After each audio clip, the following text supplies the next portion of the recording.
Olá, bem-vindas e bem-vindos, um bom dia a todos. Eu sou Denise Barbosa e estamos aqui novamente em outra edição do McKinsey Talks. O McKinsey Talks já se consolidou como um espaço para conversas ao vivo com os maiores expertos do mundo sobre temas relevantes para a agenda de negócios. E o tema de hoje é o impacto da agilidade e o desafio de transformações em escala. Estamos recebendo o Henrique Imbert, que é Senior Advisor da McKinsey em São Paulo. Bom dia, Henrique. Bom dia. E também recebemos hoje a Marina Mansur, Associate Partner da McKinsey em São Paulo, que lidera discussões de ecossistemas e plataformas digitais na região. Bom dia para você, Marina. Bom dia. Vale lembrar que vocês de casa poderão fazer perguntas durante toda a sessão utilizando o campo que fica à direita da tela ou embaixo. Caso vocês estejam usando um celular, por favor, contribua a participação de vocês, é fundamental. Vamos começar? Marina, com você. Bom dia a todos. É um prazer estar aqui, um prazer ainda maior estar do lado do Henrique, que se juntou à McKinsey há pouco tempo para liderar as discussões sobre agilidade e transformação ágil em escala nos nossos clientes. A McKinsey tem apostado muito nos talentos digitais, né? Então, a gente tem diversificado os perfis dos sócios e dos consultores, trazendo pessoas com uma super experiência profissional em assuntos que são pauta crucial para os nossos clientes. E o Henrique é um desses talentos. Então, ele passou pelo Yahoo, pelo Spotify, pelo Magalu e várias outras empresas. E, ao longo desse processo, ele adquiriu uma bagagem super rica em como trabalhar de forma ágil em organizações de grande porte. E acho que, antes de mais nada, Henrique, vale te escutar você explicando um pouco para a gente o que é metodologia ágil e por que ela entrou na pauta de todos os CEOs nos últimos tempos. Obrigado, Marina, Denise. Bem, o ágil, na verdade, ele é menos sobre métodos, metodologias, frameworks, né? Ele, na verdade, é mais uma série de um conjunto de princípios e valores, né? Que vão muito na linha de você descobrir novas maneiras de gerar valor, né? Impacto para o seu cliente. Então, ele vai muito na linha de inspeção e adaptação, né? Descubra o seu próprio caminho. Existem várias diferenças, né, do modelo mais tradicional para o modelo ágil. Eu vou focar em 3 aqui. Eu vou colocar um chart para poder ilustrar um pouco o que é isso. Bem, basicamente, uma das primeiras coisas é o quê?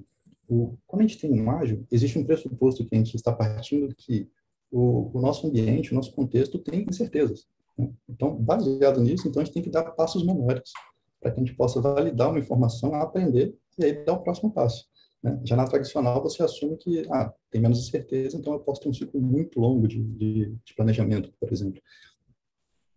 Um segundo ponto que é interessante, como vocês podem ver na imagem, é que na versão tradicional existe um pressuposto também de que o topo toma, né, as decisões, ele detém o conhecimento e a base executa. Já no ágil, existe um pressuposto que é o seguinte: a organização é feita de trabalhadores de conhecimento. E esses trabalhadores, eles se conectam em rede, né? Então, é muito importante que você mude também a sua estrutura, para que possa se adequar a isso, né? Se o problema está lá na ponta, quem está na ponta tem muito mais informação para poder ter essa tomada de decisão. Daí entra conceitos como autonomia, né, e transparência. E o terceiro ponto é a questão de que as organizações mais tradicionais, elas tendem a ser grandes também, né? Então elas acabam se dividindo por áreas. Isso acabam criando vários silos. Então esses silos, né, causam várias passagens de bastão, tem dificuldade de comunicação, e o ágil busca justamente mitigar isso tendo esses times multidisciplinares. Nesse chart aqui, vocês podem ver que a gente fez uma pesquisa muito recente, foi lançada em maio, com 2.190 empresas de diversos países ao redor do mundo, diferentes indústrias, e a gente conseguiu trazer uns dados bem interessantes, né? Por que isso está na agenda de todo CEO? A gente conseguiu mostrar, através de fatos e dados, que a organização que consegue fazer uma transformação ágil bem sucedida, ela consegue performar até 3 vezes mais do que uma que não fez nenhum tipo de transformação. Mas o que é essa transformação bem sucedida? Vocês podem ver que a gente enxerga pelo menos 5 dimensões. Você tem que olhar a sua organização como um todo. Você tem que olhar a parte da estratégia, né? E ser muito claro sobre a direção, né, de que você quer ir. Você tem que pensar sobre a sua estrutura, como a gente acabou de citar, né? Como é que você monta os times. A questão de processo, como que você gera valor nessa sua empresa. A questão de pessoas, você vai estar conduzindo mudanças. Tem até uma questão também de desenvolver novas capacidades nessas pessoas. Quais são os incentivos, né, que essas pessoas têm de progredir dentro dessa empresa? É uma empresa que esses incentivos vão em direção à competição, talvez você tenha mais dificuldade. Se ela for em direção à colaboração, vai ficar mais aderente ao ágil. E também pensar a tecnologia, como é que você tem uma tecnologia que habilite você a desenvolver com mais autonomia e de uma forma mais ágil. E eu acho que um outro ponto interessante é que citar o quê? A gente fala muitas vezes que o ágil, as pessoas pensam muito em empresas de tecnologia, né, aquelas que nasceram digitais. Mas o ágil também serve para as empresas tradicionais, que estão no mercado há muitos anos, né, 50 anos, 60 anos, elas podem se beneficiar das práticas ágeis. Inclusive, isso é algo que na nossa pesquisa a gente conseguiu ver que empresas, mesmo sendo tradicionais, se elas fizerem uma transformação ágil bem feita, ela consegue performar mais do que aquelas que já nasceram digitais. Então, é um dado bem interessante. E dentro desse contexto, que entra o papel que um pouco do que eu vim desenvolvendo na minha carreira inteira, né, que é o Agile Coach, ou agente de mudanças, né, que é essa pessoa que vai ter uma série de conhecimentos, né, de habilidades para poder guiar essa empresa na sua jornada de transformação. Legal, Henrique, super interessante. Nesse chart que você mostra, né, você falou da diferença da empresa que nasce ágil ou da empresa tradicional que se transforma em ágil. Pegando pelo primeiro ponto, uma empresa que nasce ágil, você teve a experiência de passar pelo Spotify, que é conhecidamente uma referência, né, de como trabalhar a metodologia ágil, virou quase que uma vitrine dessa metodologia para o mundo. O que teve de diferente no Spotify? Conta um pouco da sua experiência, de como o ágil se implementou naquela empresa. Não, super legal. Eu diria que, na verdade, quase toda empresa, quando ela nasce, ela já utiliza um pouco dos conceitos ágeis ali, né? Ela é pequena, as pessoas, né, acabam fazendo mais de um papel, a comunicação acontece de uma forma mais fácil. À medida que ela vai crescendo, as coisas começam a ficar mais complexas, e se você não colocar uma força intencional ali, você tende a cair para um lado mais tradicional e as coisas começam a ficar mais lentas, né? Então, o próprio Spotify, que nasceu de uma forma digital, quando ele começou a crescer, ele começou a ter problemas. Então, ele teve que, de uma certa forma, colocar essa força intencional de falar, vamos utilizar práticas ágeis aqui. Né? Começaram utilizando alguns frameworks, como o próprio Scrum, e depois foram evoluindo na sua direção de ter uma maneira de trabalhar muito própria, muito peculiar. E eu diria que quem está de fora do Spotify acaba até colocando uma nomenclatura, né? Fala, tem um modelo Spotify, mas internamente ninguém enxerga o modelo Spotify. Internamente, o que tem lá de verdade mesmo? É uma cultura de melhoria contínua. A todo momento as pessoas estão desafiando, né, o status quo, tentando evoluir. E isso acontece por quê? Porque criou-se uma cultura que você tem segurança psicológica. Né? É uma organização que tem uma tolerância a erros, né? Então, as pessoas não têm medo de experimentar. E você aprende a você experimentar. Então, eu acho que esse é um ponto crucial no Spotify. E um segundo é o quê? Quando a gente fala do ágil, também é a questão de transparência. Né? Os dados dentro do lá fluem, né? Dados estratégicos, né? Entre times também as pessoas compartilhando aprendizados. E isso também acontecia externamente. Então, é uma empresa que sempre buscou ter uma estreita relação com a comunidade, né? Escrevendo artigos, né, em sites, e acabou também fazendo alguns vídeos, né, para mostrar, olha o que a gente está fazendo aqui, esses experimentos. E esse vídeo acabou rodando o mundo, viralizou e deu no que deu. Mas a minha recomendação é o quê? Né? Olhe para o Spotify, pode se inspirar, mas entenda o seu contexto, né? Que é muito diferente, às vezes, de você estar no Brasil, né, talvez numa empresa de varejo, ou você está na Suécia numa empresa de streaming. Então, tem que entender essa diferença também. Henrique, você também mencionou que uma empresa pode se transformar de tradicional para ágil, que é o caso da Magalu, né, que tem se tornado uma referência de um incumbente que conseguiu vencer no digital, virando assim referência, né? Qual foi a maior diferença que você sentiu em relação à aplicação de metodologia ágil em uma incumbente e numa startup? Legal. Acho que a primeira diferença é o quê? Quando a gente está numa startup, como as coisas são menores, é muito mais flexível, né? Eu digo que, assim, é muito mais fácil você criar um hábito novo onde não tem, né, do que você modificar um antigo. Então, numa empresa, né, às vezes tem hábitos ali de 20, 30 anos, né, e você chega com uma prática ágil, às vezes você vai ter um pouco mais de desafios ali. Sem contar também a questão de escala, né, de tamanho. Às vezes você está numa digital que está começando, é menos gente, então é mais fácil de conduzir essa mudança. Então, a gente até comenta, né, quando a gente está fazendo uma mudança, às vezes, né, numa transformação, é igual você trocar uma roda de um carro em movimento. Agora, quando você está numa empresa gigantesca, né, como se fosse um ônibus, né, cheio de gente, você tendo que trocar a roda ali e a coisa acontecendo. Então, é um dilema que acontece nas transformações, né, nessas empresas mais tradicionais, que a forma atual de trabalhar não está funcionando mais, não está atendendo totalmente, só que a nova não está pronta. Então, a empresa vive justamente esse gap aí, essa lacuna, que é justamente onde, né, esses agentes de mudança, os agile coaches, né, poderão ajudar a conduzir essa transformação. Eu vou colocar um slide aqui que mostra uma pesquisa, parte dessa pesquisa também que é bem interessante. Vocês podem ver que as empresas, né, olhando essa primeira barrinha, vocês veem que 25% não tem planos para se transformar. Mas o que isso quer dizer? Que 75% das empresas estão tendo alguma iniciativa de transformação ágil hoje. E isso é muito curioso, né? E se a gente repetir essa pesquisa ano que vem, daqui a uns 2 anos, eu tenho certeza que essa barrinha vai só aumentar, né? Mais e mais empresas estão buscando se transformar. E eu também enxergo muita oportunidade. Por quê? Das empresas que estão se transformando, só 14% estão fazendo na empresa como um todo, que é um conceito que a gente chama de Enterprise Agility, né?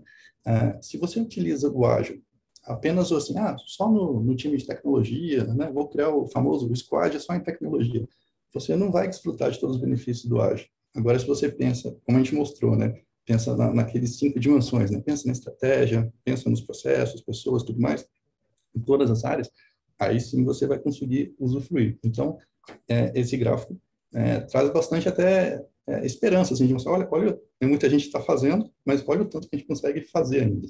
Pegando um gancho do que você falou, né? Você falou de montar o squad só na área de tecnologia. Quando a gente fala em ágil, eu acho que a primeira referência que a gente pensa são em indústrias muito digitalizadas, né? Indústrias que necessariamente desenvolvem um produto digital. Acho que esse gráfico que está na tela é interessante, porque mostra que indústrias que já estão mais maduras digitalmente, né? O setor de telecom, o setor financeiro, elas também estão mais maduras em metodologias ágeis. Dito isso, a minha pergunta para você, Henrique, é que a gente vê logo em seguida um setor de oil and gas, né, por exemplo, que é uma indústria de base, que a gente não relaciona intrinsecamente a ideia de squads, ideia de times desenvolvendo um produto digital. Então, o ágil é para todo tipo de indústria? Você acha que é uma questão de tempo todas as indústrias passarem por essa transformação? Super pertinente. Eu vejo que o ágil, sim, onde você tiver cenários que lidam com incerteza, a empresa vai conseguir se beneficiar do ágil. É claro que tem algumas certas indústrias que têm muita incerteza, então elas, desde o início, já estão, né, utilizando práticas ágeis. Como, por exemplo, empresas que têm muito de tecnologia, né? E como o ágil acabou surgindo naquele contexto, é natural que elas estejam mais evoluídas na transformação. Mas como você citou, por exemplo, oil and gas, nessa pesquisa nossa, mostrou que está tendo muitas transformações ali, até porque o cenário modificou, né? Tem novas fontes de energia, os clientes exigindo novas coisas, então eles estão tendo que se movimentar. E o interessante desse gráfico também é que, à medida que ele foi feito, essa pesquisa, a gente vê que cada vez mais as empresas estão indo em direção à direita e ao topo, né? Cada vez mais se transformando. Mas sim, é possível você se beneficiar bastante do ágil, independente da área que você estiver. Inclusive, no próximo slide aqui, nessa nossa pesquisa, a gente conseguiu pegar alguns dados bem interessantes, que me chamam muita atenção, que você consegue ter uma melhora de 30% em pelo menos 4 dimensões aqui, né? Então, uma delas, você consegue ter mais a centralidade no seu cliente, você consegue melhorar a sua performance operacional também em 30%, você consegue maior engajamento dos seus colaboradores e consegue ter maior eficiência. Então, 30% nesse daí eu achei que ficou um dado bem concreto, né? Que às vezes a gente fala do ágil de uma forma meio abstrata, melhorou, e aqui a gente conseguiu trazer nessa pesquisa alguns dados concretos.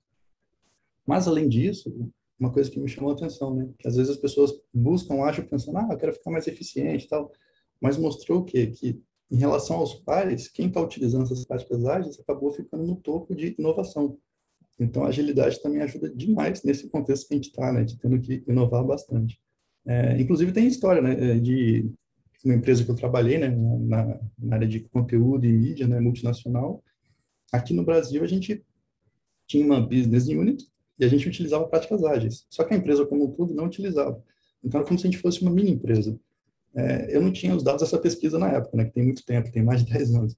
Mas realmente faz muito sentido, porque a gente via que a gente conseguia ter soluções focadas no nosso cliente, que no caso da nossa performance, a nossa eficiência era muito maior do que o dos outros times, E com relação ao time, né, era fácil de contratar, as pessoas não queriam sair, então tinha muita retenção de talentos, e a gente era uma célula de inovação, a gente inovava muito. Então, acho que isso aqui só comprovou aquilo que eu já tinha experienciado lá no passado. Legal. Te escutando, parece que é no-brainer, né? Que todo mundo deveria passar por uma transformação ágil. Mas na experiência que a gente tem ao longo dos anos com os nossos clientes, a gente vê que muitas empresas têm dificuldade de dar esse primeiro passo, né? Acho que as maiores dificuldades de dar esse primeiro passo são principalmente a falta de familiaridade com esse assunto, né? De entender exatamente o que é ágil e a falta de priorização disso, né? Na agenda, no foco do CEO. Na sua experiência profissional, como é que faz para colocar isso como prioridade de transformação dentro de uma companhia? Por onde começar? Eu acho que um ponto importante aí é entender assim, por que você quer, né, ser ágil, né, passar por essa transformação. E é importante ter um motivo muito forte, né? As que eu vi dar errado, muitas vezes é pelo seguinte, isso é o que está na moda agora, o pessoal está falando, vamos tentar fazer. Então fica aquela coisa meio despretensiosa. Então acaba que essa iniciativa não é dada tanto foco, né? Ou porque, o concorrente está fazendo, deixa eu fazer também, mas você nem entendeu muito bem como que aquilo vai poder te ajudar. Agora, se você pensa, não, o ágil vai conseguir me ajudar a resolver esse problema concreto que vai impactar diretamente no cliente. Aí a coisa fica mais legal. Aí eu acho que é um caminho mais interessante que você consegue, né, criar até um senso de urgência em volta dessa iniciativa. E, além disso, eu digo que é uma questão de sobrevivência, né? Tempos de Covid, eu acho que, mais do que nunca, as práticas ágeis ficaram em voga aí, né? Então, nunca se falou tanto do VUCA, né? Que é você volátil, incerto, complexo, ambíguo, né? Esse tipo de ambiente, né? Quem utilizava práticas ágeis já conseguiu sair se adaptando, né? E quem não utilizava teve que aprender a utilizar. Então, eu acho que é uma forma bem interessante de, por exemplo, empresas que faziam, né, ciclos de planejamento, né, anuais muito detalhados, né, aqueles planejamentos, né, até de orçamento e tudo mais. Quando chegou a pandemia, tiveram que refazer. Tinha empresa que estava saiu do anual, passando para quase a cada 2 semanas replanejava tudo. Então, quem já utilizava, por exemplo, a gente utiliza uma técnica chamada Quarterly Business Review, né? A gente faz a cada 3 meses, né? Um quarter ali, o planejamento. Quem tinha planejado 3 meses, foi melhor, porque, perdi ali talvez uns 2 meses de planejamento, readaptei. Então, essa questão também é um fator forte para colocar na agenda do CEO, né? E tem até uma frase que diz, né? A taxa de mudança externa, né? Se ela tiver maior do que a interna, o fim está próximo. Então, o ágil ajuda você a fazer essa taxa interna sua de mudança na sua empresa acontecer. E aí sim você vai poder ter sucesso. Legal. Você falou da transformação, né? Que toda essa crise do Covid trouxe.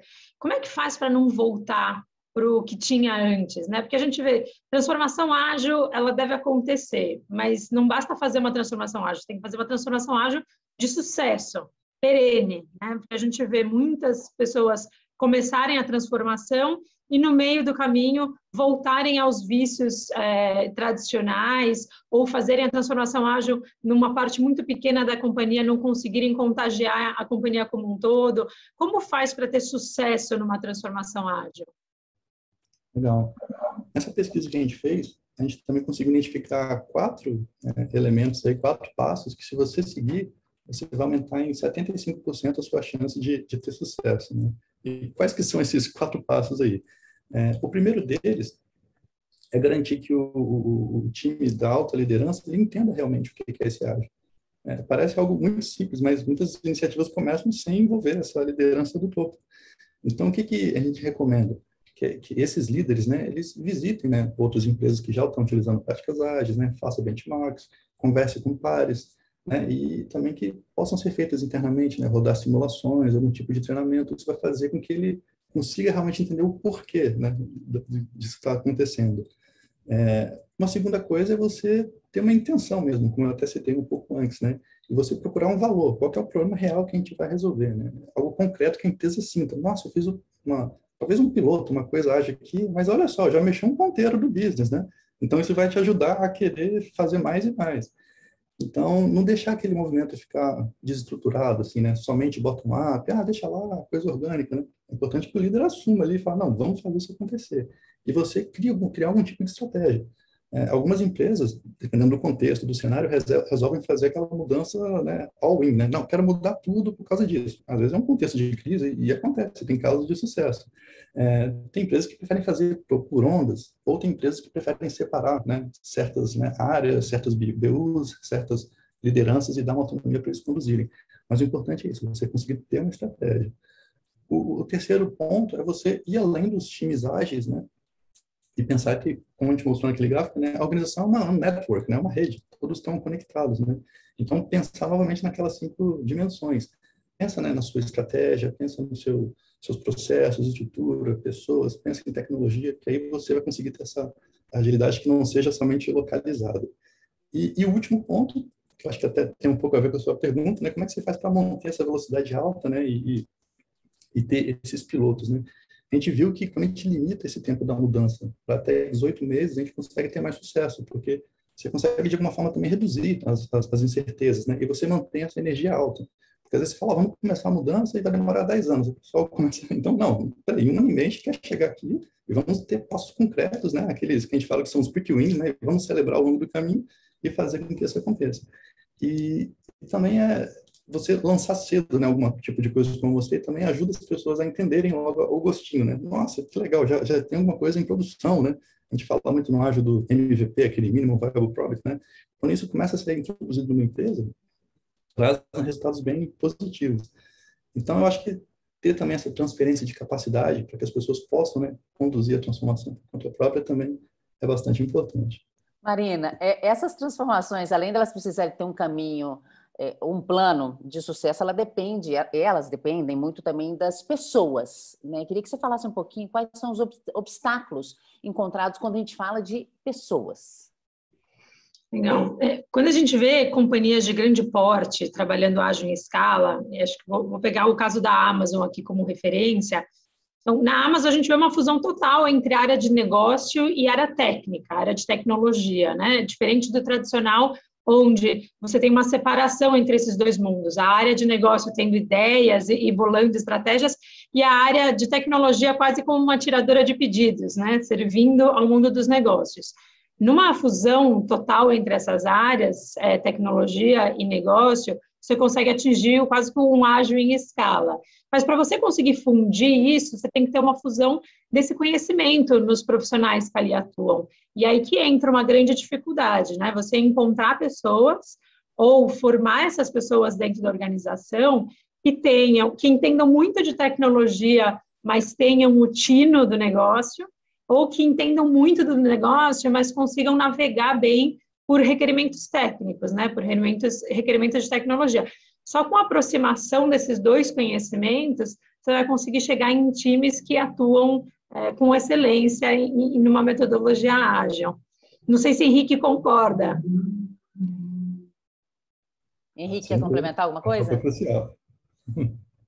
Não, sim, esse aí é um fator crucial. E é algo que a gente enxerga bastante, principalmente em empresas que estão passando por transformação, né? Essa separação de negócio e tecnologia. Startups menos, mas também, à medida que cresce, você pode estar sujeito a isso. É por isso que eu falo que é importante ter essa força intencional, né? Vamos nos colocar no trilho da agilidade. Marina, em termos organizacionais, né? Por onde que a gente pode começar essa transformação? Acho que o Henrique mencionou, faz pouco tempo ele falou que tem várias formas, né? Você pode fazer como um Big Bang, você pode começar por uma área, mas pegando um exemplo, quando você começa por uma área, muitas vezes você pode começar por uma bolha de inovação. Então, você cria quase que um laboratório de inovação digital dentro de uma companhia tradicional, e esse laboratório, né, por ser uma bolha separada, protegida, ele já pode nascer de forma ágil. E no início é importante você tratá-lo quase como um paciente de baixa imunidade, para não ser contagiado de novo pela cultura tradicional. E aí, a hora que esse laboratório de inovação está maduro em termos de agilidade, ele começa a contaminar o resto da organização. Mas, de novo, essa é uma forma de começar uma transformação ágil, né? Fazendo por áreas da companhia. Começa por uma e essa uma vai contagiando o resto da organização, área por área. Mas acho que, como o Henrique mencionou, existem vários outros caminhos. E acho que depende muito do contexto da indústria e do contexto da empresa para saber qual que é o melhor caminho para trocar essa roda com o carro andando, como disse Henrique. Henrique, na sua visão, então, por que algumas transformações ágeis não dão certo? São vários fatores, assim, posso elencar alguns aqui. De cara, assim, tem algumas culturas, né, nas empresas que são bem diferentes, né, dos valores ágeis. Eu já trabalhei em empresas que, quando você olhava realmente quais eram os valores da empresa, né, aqueles que têm descritos, aquelas que as pessoas praticam, eram muito aderentes com o ágil. Então, era até meio que fácil. Né? Pessoal, vocês já fazem isso, tá vendo? É só uma questão agora de a gente colocar um pouco de processo, de estrutura, né? E aí a coisa flui. Mas tem empresas que realmente, tem empresa que, assim, não pode ter transparência, né? Tem empresa que, né, é muito hierarquizada, é mais avessa a mudanças, né? As pessoas não podem falhar. Então, tudo isso vai dificultar um pouco mais. Não que isso vai te levar ao fracasso, mas você vai ter mais desafios ali. Tem empresas também que estão muito focadas em projetos, né? Não, faça um projeto, acabou, vai para o outro, né? Enquanto que a gente tenta olhar mais o produto, né? Aquela visão mais que você criou alguma coisa, você vai tomar conta dela e vai evoluir ao longo do tempo, né? Então, sair um pouco dessa visão também é interessante. Tem um outro ponto que eu acho curioso, que querendo ou não, quando a gente chega, né, com as práticas ágeis, a gente tem que ser muito humilde e entender que se a empresa existe há 50 anos, 40 anos, seja o que for, ela fez várias coisas boas para chegar até ali. E não é o ágil que está chegando que vai falar que é melhor, né? Então, a gente tem que respeitar todo esse legado. E saber que, olha, o ágil, na verdade, ele vai te ajudar a desenvolver novas competências, né? Novas coisas, vai adicionar essa cultura que você já tem. Então, as que eu vi falhar, muitas vezes aconteceu por conta disso, né? De chegar o ágil falando que era, não, tem que mudar tudo, o que vocês fizeram, né, não está certo, e aí a coisa desanda, né? Então, ter esse tipo de empatia com a empresa também eu acho que é crucial. Outros fatores também, coisas que parecem simples, né? Realmente a empresa está tendo foco, né, no cliente mesmo. Né? Às vezes hoje em dia a gente fala muito de práticas como, né, o NPS e tudo mais, você medir a satisfação desse consumidor. Mas tem empresas que realmente não medem, né? Então acaba dificultando, né? Às vezes os incentivos estão muito internos, né? Estão entre áreas ali, né? Os KPIs internos, então isso também pode te levar a falhar. Eu acho que um último para a gente citar é o apoio da alta liderança, né? O apoio gerencial, né? Quem vai dar exemplo na empresa são esses líderes. Eu até costumo citar, se eu pudesse ter um time ágil só na empresa, qual time seria isso? Seria esse, né? Seria o time do C-Level, né? O presidente com o time dele ali, utilizando práticas ágeis, porque aquilo, de alguma forma, ia começar a contaminar a empresa como um todo, né? Oi, Henrique, pegando o gancho do que você falou, né? Que o ideal seria o time do C-Level ser ágil. Como o ágil se relaciona com todos os outros times dentro de uma organização? Desde o RH, o time legal, contábil, como é que ele trabalha com todas as esferas organizacionais? Super legal. O ágil, na verdade, quando a gente acaba criando, né? Eu também já participei disso, né? De criar uma espécie de uma área de agilidade dentro da empresa, né? Então, essa área, muitas vezes, as pessoas têm uma certa dificuldade de entender, mas o que exatamente vocês estão fazendo, né? Porque vocês se metem em tudo. Mas por quê? O ágil, na verdade, ele é um meio, não é o fim. Né? É um meio para que você possa, né, ajudar a impactar melhor os seus clientes, encantar os clientes. Então, para isso acontecer, a gente tem que pensar no fluxo de valor como um todo. Quando a gente fala de áreas específicas, é claro que a agilidade, né, tá se desenvolvendo cada vez mais, então você começa a ver termos, né, o RH ágil, marketing ágil, né, a forma de fazer produto ágil, enfim. Mas eu acho interessante não olhar de forma separada, olhar isso dentro de um fluxo, né? E aí que o ágil entra. Então, por isso que quando a gente está atuando, as pessoas que são os agile coaches, né, cada um vai ter uma especialidade diferente. Então, nos times que eu montava, tinham agile coaches que eram psicólogos e se formaram e estavam juntos, né? Tinham alguns que eram engenharia, né, engenharia de software, tinha outros que eram da área de negócio, de business, e se tornaram agile coaches. Então, vários backgrounds diferentes. Por quê? Porque a gente vai estar dando com vários backgrounds. A gente vai ter que conversar com várias pessoas, né? Tem que conversar com pessoas, né, às vezes que têm, né, 30, 40 anos de empresa, está conversando com o pessoal que está no primeiro trabalho, né? Está ali com seus 20 anos. Então, você acaba se envolvendo. Tem práticas ágeis dentro de tecnologia, né? Como a gente citou, tem práticas ágeis dentro do produto. O próprio RH ele tem que repensar, às vezes, coisas simples, né? Dando um exemplo, né? A gente vai fazer um ciclo de avaliação do RH e de feedback uma vez por ano. Isso não é uma prática muito ágil, né? O que acontece num ano, né? Eu cansei de ver em várias empresas, né, as pessoas sofrendo para falar, nossa, eu tenho que avaliar esse cara um ano atrás, eu não lembro o que aconteceu um ano. Então, o Agile vai muito nessa linha de trazer novas práticas para o RH, de pensar, né? Poxa, como é que a gente faz para o ciclo de feedback ser mais curto, né? Que a gente possa, né, se adaptar ao longo do tempo. Então, a empresa tem até medido agora, né, fazendo aquelas pesquisas de pulso, né, entender dos seus colaboradores como que está o clima ao longo do tempo. Então, tudo isso é crucial, eu diria que... E aí que realmente acontece o Enterprise Agility, né? E a ideia também é a seguinte, né? Não é a gente sair... tem que sair fazendo squad pela empresa inteira. Não é isso, né? É você entender quais são as áreas que vão estar impactando nesse fluxo de valor, como a gente citou, né? Às vezes você não consegue transformar a empresa, não vai ser all-in. Às vezes você escolhe um fluxo de valor específico e você vê dentro daquele fluxo aonde que tem muita incerteza, onde que é um contexto que tem muita mudança. Então, talvez você vai ter que utilizar algumas práticas ágeis até com o pessoal do jurídico. Mas não precisa fazer o jurídico inteiro, virar squad e tal, mas eles vão ter que utilizar algumas práticas, o RH, algumas outras, né? E no fundo você vai conseguir chegar lá. Gente, ó, Henrique e Marina, vamos passar agora para as perguntas da audiência, tá? A primeira pergunta aqui é para Marina. Marina, uma transformação ágil depende muito de uma transformação da plataforma de tecnologia? De certa forma, sim, Denise, né? Como o Henrique colocou, muito do benefício do ágil é trazer flexibilidade e rapidez nas escolhas, né? Na inovação, nos desenvolvimentos da companhia. Se a empresa está deitada em cima de um sistema tecnológico legado muito complexo e moroso, né? Sistemas que são super difíceis de você mexer, mudar, evoluir, o impacto dessa agilidade não é tão grande. Então, de certa forma, as duas transformações têm que acontecer juntas, né? Você precisa modernizar o sistema legado de tecnologia e transformar a cultura e o modus operandi de trabalho com a metodologia ágil. Uma coisa sem a outra não vai acontecer. Henrique, pergunta para você. Henrique, você viveu esse desafio relacionado aos sistemas tecnológicos nas organizações em que passou? Sim, sem dúvida. Eu diria que esse é um problema recorrente, assim. O próprio caso do Spotify que a gente citou, né, que é um caso emblemático, tem vários artigos, né, palestras, né, que a gente já divulgou, que mostra que o próprio Spotify, quando ele surgiu, tinha uma estrutura, né, uma arquitetura, que a gente fala que é monolítica, né, dificultava muito a fazer essas mudanças, né, fazer com que os times pudessem ter essa autonomia, né. Então, teve que parar e investir um certo tempo para que criassem sistemas mais desacoplados, né, mais modulares. E aí, depois disso, habilitou para que o Spotify pudesse exercer a agilidade na sua plenitude.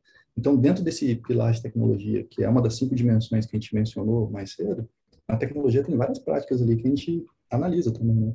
A própria questão do DevOps, né? Como é que você faz para o serviço ser mais no estilo self-service, né? De não ficar tendo que, um time pede para o outro, espera o outro fazer, mas como é que você habilita para que a organização vire essa rede e que consiga tomar decisões com maior autonomia dentro de certas restrições. Marina, o tema de ecossistema e plataforma digital tem crescido bastante. Qual é a relação disso com o ágil? Acho que tem toda a relação, né? Então, só explicando o que é essa palavra ecossistema, plataforma digital.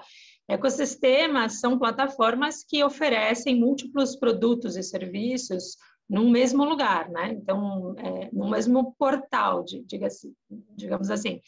E o fato de você oferecer múltiplos serviços e produtos exige que você tenha múltiplos times trabalhando jornadas diferentes. Então, a questão do DevOps, né, da agilidade, de dar autonomia para o time na ponta é crucial, porque você vai ter todos esses times precisando desenvolver no seu próprio tempo, né? Acho que o segundo ponto é a flexibilidade e agilidade da plataforma que o próprio Henrique mencionou, porque um ecossistema, ele é um orquestrador. Então, ele orquestra, ele não detém todos os produtos, muitas vezes ele orquestra produtos de terceiros. Para você conseguir orquestrar múltiplos produtos de terceiros, você tem que ter uma plataforma muito flexível e muito fácil de qualquer terceiro se plugar e conseguir oferecer o seu produto lá dentro. E para tudo isso acontecer, os conceitos de ágil precisam estar intrinsecamente ligados à forma de trabalhar dessa plataforma. Henrique, tem uma pergunta aqui para você que vai ser ótima para a gente encerrar nosso encontro. Ela é a seguinte: quais foram os seus principais aprendizados em sua jornada ágil? Nossa, são vários. Eu tô ficando velho, né? Mas acho que se eu pudesse elencar alguns, assim, eu vou muito na linha de um aprendizado foi a questão da paciência, né? Tenho visto muitas pessoas mesmo de agilidade, às vezes meio impacientes, e a mudança leva um tempo, né? Como é que se citou ali, 1 ano e meio, né, para você, às vezes, ter essa mudança para acontecer. Então, é importante ter essa paciência, é importante saber construir alianças, né? O Agile Coach, a gente de mudança sozinho não vai conseguir, ou um líder também sozinho não vai conseguir. É importante você ter esses aliados, né? Quem são os líderes de quais áreas, né? E muitas vezes pessoas que estão no time ali, a parte mais tática ou até da alta liderança, mas cria essas alianças, né? E você tem que entender muito bem quem que é você nesse processo de transformação. Que ela tem várias formas de você fazer ela acontecer, né? Algumas empresas, né, vêm já de cima, né, a liderança quer fazer, às vezes tem uma consultoria externa, às vezes não, às vezes é internamente, às vezes é você sozinho ali, né, dentro de ser um desenvolvedor num time, e você quer utilizar práticas ágeis. Então, dependendo de onde ela está começando, você vai ter desafios diferentes, né? E ter esse entendimento, eu acho que é bastante importante. E eu acho que um ponto também é entender que esses agentes de mudança, né, eles têm que entender que eles não ficam no holofote, né? O agente de mudança, ele está lá para fazer a área andar por conta própria, né? Então, quando as coisas dão certo, o mérito, né, é dessa área. Então, eu acho que isso é muito importante, né? Vai na linha de você ser um líder servidor e ser bastante humilde. Então, eu acho que é bem gratificante, né? Quando a gente vê essas pessoas evoluírem, né? E ter mais entusiasmo no trabalho. Então, acho que esses são alguns aprendizados aí para a gente realçar. Oi, Henrique, só uma curiosidade, Denise, antes da gente terminar. Eu vejo atrás de você um painel, né, que é um Scrum, que é uma das bases do trabalho ágil. Dá para ver que você usa a metodologia ágil na sua vida pessoal. Como você trabalha isso? Assim, qual que é a lógica desse Scrum? Só para a gente entender o que é o ágil na vida pessoal. Ah, legal. Basicamente aqui eu tento deixar de forma visível tudo aquilo que eu preciso fazer, né? Então, eu acho que é muito nisso também. Eu tento não deixar as coisas na minha cabeça, senão a gente fica muito estressado. Então, você coloca ali que aí você sabe o que você vai fazer. Então, eu tento basicamente saber, cara, o que eu tenho que fazer, o que eu me comprometi a fazer nessa semana, o que realmente eu estou fazendo, e aquilo que eu já fiz, e que às vezes eu preciso, né, tem que fazer um follow-up com alguém, é aquilo que eu concluí. Então, eu tenho alguns ritos internos aqui, né? Então, ao final de cada semana, eu vejo tudo aquilo que eu concluí, né? Eu celebro, né? Eu jogo fora, tal, e aí eu parto para a próxima. Então, criar esse sentimento de realização é muito importante.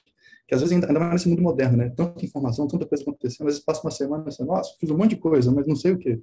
Quando você utiliza práticas ágeis, aí você pode utilizar de tudo um pouco, né? Pode ser um método Kanban, um Scrum, seja o que for. Ajuda você a ficar mais centrado e saber que, olha, eu estou dando pequenos passos, estou seguindo e esse é o meu objetivo. E quais são as distrações? Né? O que está me tirando do caminho? Então, deixa eu remover essas distrações e deixa eu continuar seguindo.